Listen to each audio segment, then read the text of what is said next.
"Do you recognize me, mountain man?" said the beautiful bride. "I was your childhood neighbor." The wind carried a sharp chill that morning, threading through the fir trees like an old tune half remembered. Snow still clung to the shaded edges of the rocky hills, though the sun had been rising earlier each day. Winter was retreating slowly, but it left behind silence. Heavy silence. A quiet so deep it pressed into the bones, the kind only a man used to solitude could endure. Caleb Whitlow stirred the ash in his hearth, the fire down to its last breath. He didn't rush to add more wood. He never rushed any more. At 43, the mountain had shaped him into stone tall, bearded, broad at the shoulders, but with a stillness behind the eyes, the kind of stillness that came after too much war, too many goodbyes, too many nights staring into nothing and expecting nothing back. His cabin sat on the edge of what locals used to call Dead Elk Ridge, though no one had lived nearby for years, just trees, wind, and the occasional fox that crossed his path without fear.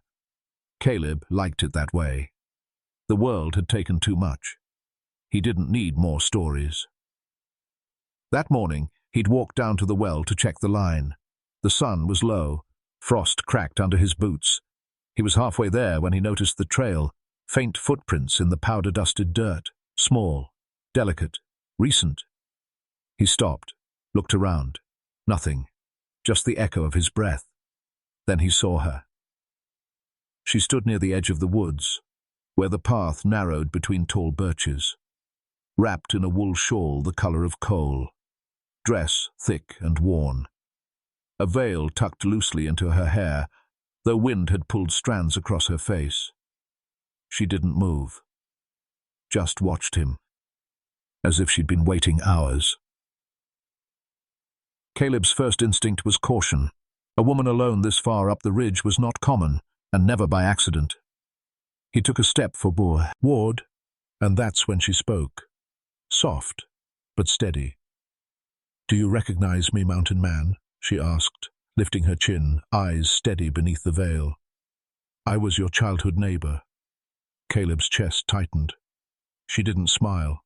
Her face was pale, her lips chapped from the cold, but her voice carried something that broke the stillness around them. He looked at her, really looked. And in the lines of her cheek, the way she tilted her head ever so slightly, something flickered in his memory.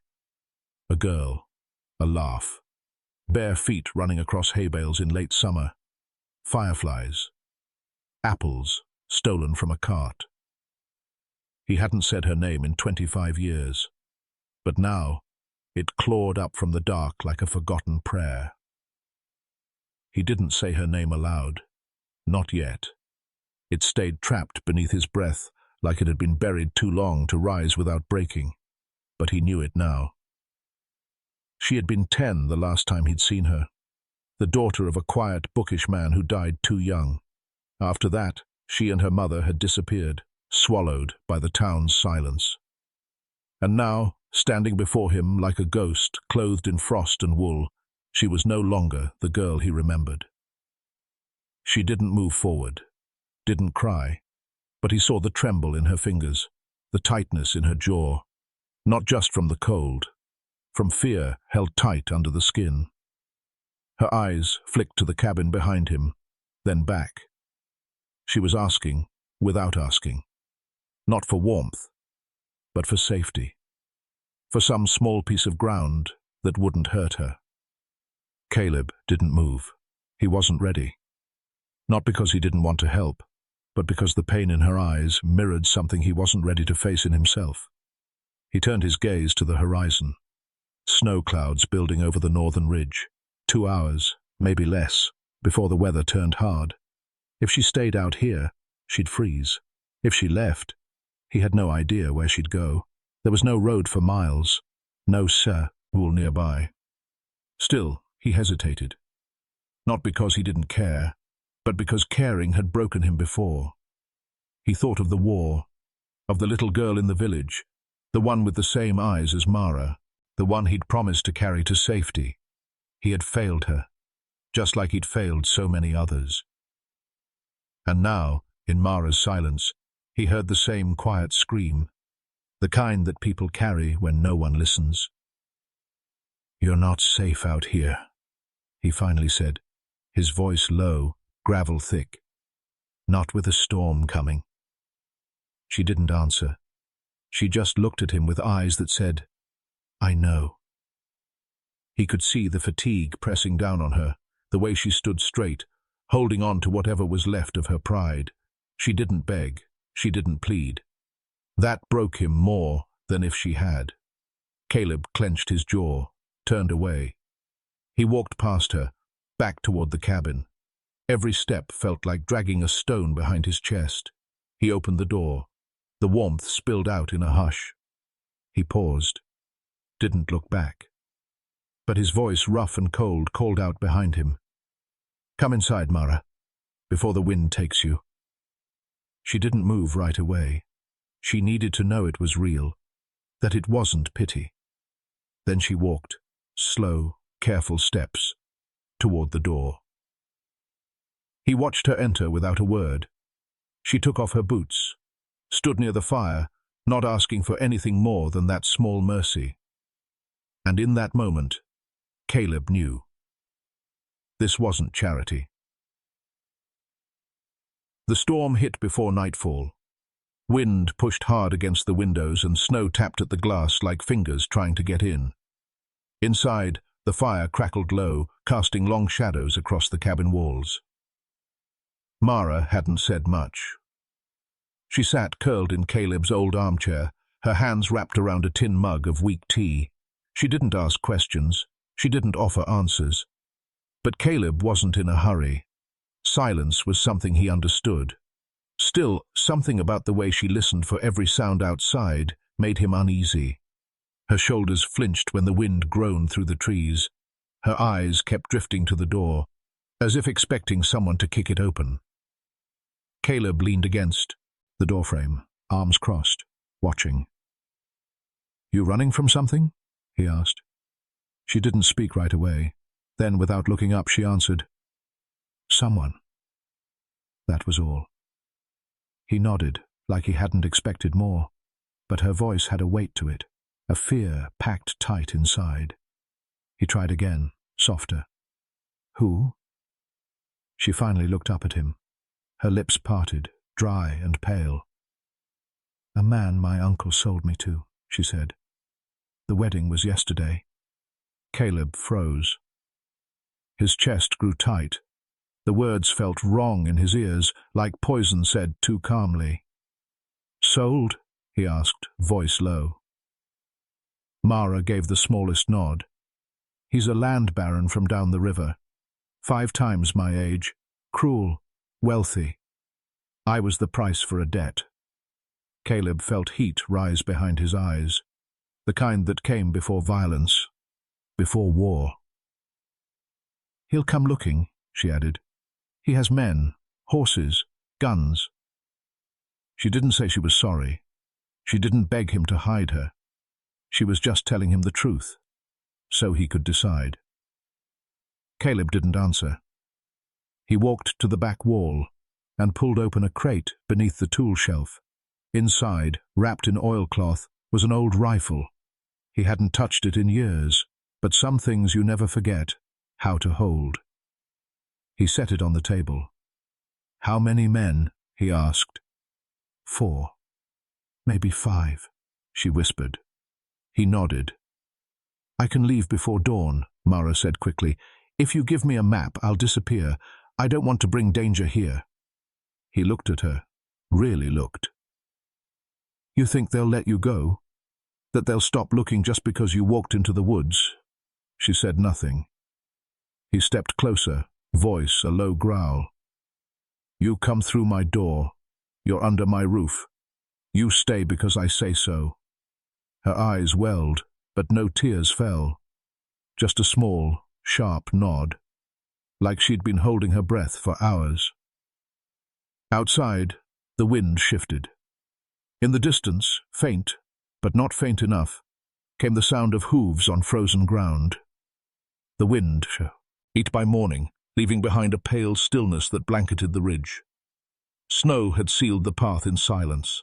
No fresh tracks, no sound of hooves, just a white hush that pressed against the cabin. walls like a held breath. Inside, warmth settled back into the space. The fire was strong again. The kettle hissed softly. Caleb stood near the window, eyes scanning the trees. Mara moved behind him, quiet on her feet, carrying 2 chipped plates. She set one near the fire. Salt pork, beans, black bread. Simple.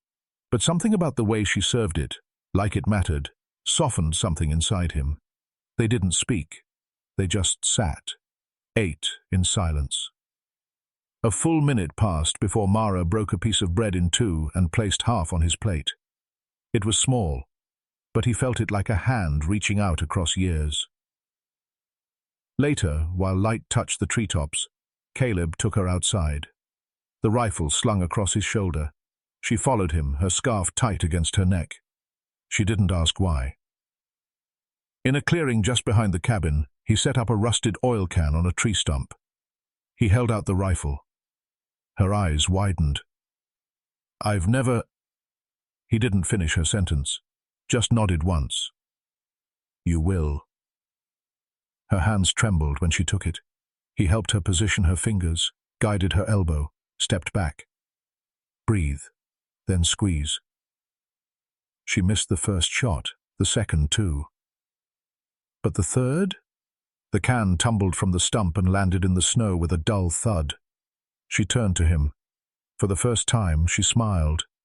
Not wide, not free, but real. That night, as they sat by the fire, Caleb rolled up his sleeve to tend a long, pale scar along his forearm. Mara's gaze lingered on it. "Bayonet," he muttered. She touched her own collarbone, where a faint purple line ran beneath her skin. "Whip," she whispered. They didn't need to say more. The silence between them was no longer empty. It was full of memory, of pain, of mutual recognition. 2 people marked by survival. Later, as the fire burned low, Mara dozed off in the armchair, her head resting on the side, a strand of hair falling across her cheek. B didn't wake her. He just pulled the blanket from his bed and placed it over her shoulders, careful not to touch her skin. He stood for a long time by the fire, watching the flames rise and fall. Something inside him stirred, something old and long buried. It wasn't love, not yet. But it was the feeling that maybe he wasn't alone in the world anymore. The sun hadn't risen yet when the first knock came. Not a knock, really. More like the butt of a rifle hitting the door. 3 sharp bangs, enough to rattle the frame. Caleb had been awake since before dawn. The rifle was already in his hands, his boots laced, his breath calm. Mara stood at the hearth, motionless. She knew. "Stay here," he said. His voice was low but steady. She didn't argue. She just nodded once, pulling the blanket tighter around her shoulders like armor. The door creaked as he opened it. 4 men stood outside, coats thick with snow, horses steaming behind them, all carried weapons. The one in front was clean-shaven, tall, with a silver buckle that glinted even in the dim light. His eyes scanned Caleb like he was reading a page. "We're looking for a girl," the man said, casual-like. "Young, dark hair, wears a veil. Belongs to a man named Rourke." Caleb said nothing. "She was stolen," the man added. "From her husband. That's a crime, sir." Caleb leaned against the frame, rifle loose in his hands, eyes unmoving. "Don't know any girl like that." The man chuckled, stepping forward. "I think you do." Behind him, one of the men shifted and Caleb's eyes caught it. The glint of something tucked behind the saddle. A dress. Mara's dress. He'd found her trail. "You dragged her back once already, didn't you?" Caleb said, voice sharp now. "She ran. You found her, brought her to the wedding like a prize." The man smiled, cold and crooked. "You've no idea who you're protecting, mountain man. That girl has debts. In her name. Land under her dead father's signature. She's property now." Something cracked in Caleb's chest. He stepped outside, shutting the door behind him. "If you want her," he said, "you'll have to go through me." The man laughed. "You really want to die for her?" Caleb raised his rifle. "Not planning to die, just planning to make it cost you." The silence that followed was tight as wire. Then, a shot. Not Caleb's. It came from behind him, from inside the cabin. The man with the silver buckle dropped to one knee, screaming. Blood poured from his thigh. Mara stood in the doorway, holding Caleb's backup pistol with both hands, her face pale, eyes full of fire. She had waited, listened, aimed. The others reached for their weapons, but Caleb moved first. 2 more shots rang out. One man dropped, the other fled toward the trees. The last stood frozen, his rifle half raised, unsure. Caleb stared him down. "Go back to Rourke," he growled. "Tell him the next time he sends men, I won't let any walk away." The man hesitated, then turned and ran. Silence fell again, but it wasn't the peaceful kind. Caleb turned to Mara. She was shaking, not from cold. He took the pistol from her gently, set it down. Then he stepped closer. "You all right?" he asked. She nodded, but tears spilled anyway. Caleb pulled her into his arms, not because he wanted to, but because she finally let him. And for the first time in years, he held someone who needed holding more than he did. The bodies were buried before the sun reached the pines. Caleb didn't say a word as he dug. The cold earth fought him with every stroke, but he welcomed the ache in his muscles. It kept his mind from drifting, kept the silence from swallowing him whole. Mara stood nearby, holding the lantern, her face pale, hands stiff. She didn't cry anymore. There were no tears left in her. Only breath. Only the hollow kind of stillness that comes after choosing to live. The snow had begun to fall again. Slow flakes, soft as feathers, drifting over the mounds of fresh dirt, covering the mess like nature's way of forgetting.